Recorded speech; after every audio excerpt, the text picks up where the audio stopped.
The new trailer for Spider-Man Into the Spider-Verse is here, and it's revealed a bunch of new details about the plot, which villains will appear in the film, and at least a few spider people as well. Let's untangle this tangled web. Here we meet Miles Morales. Here's Miles' dad, Jefferson Davis, who's obviously a cop in this version of the story, and one who's really good at embarrassing his son.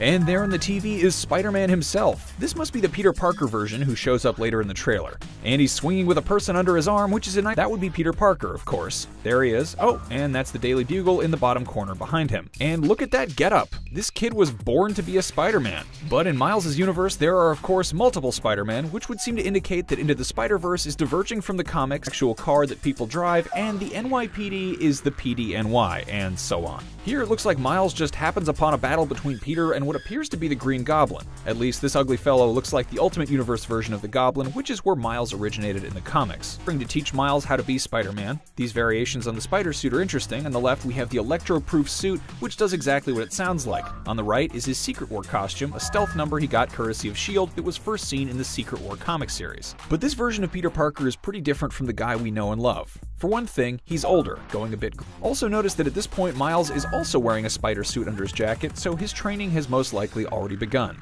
In fact, it looks like he'll have at least a couple of different costumes. This darker suit is a variation on— The Brooklyn call-out from Miles is fun for a few reasons. Not only is the character from Brooklyn in the comics, but it also reminds us of the time that Peter and Captain America first met in the live-action Civil War movie, except in that case Spidey was from Queens and Cap was from Brooklyn. This has to be the Prowler, who here has to be the Kingpin, who it was recently revealed is being voiced by Liev Schreiber. So yeah, Sabretooth is now the Kingpin. You will believe a Spider-Man can disappear. That's what it looks like is happening to Miles here, but actually he's probably just using his camouflage power, which is one of the abilities he has which separates him from Peter. I love you, Miles. Yeah, I know that.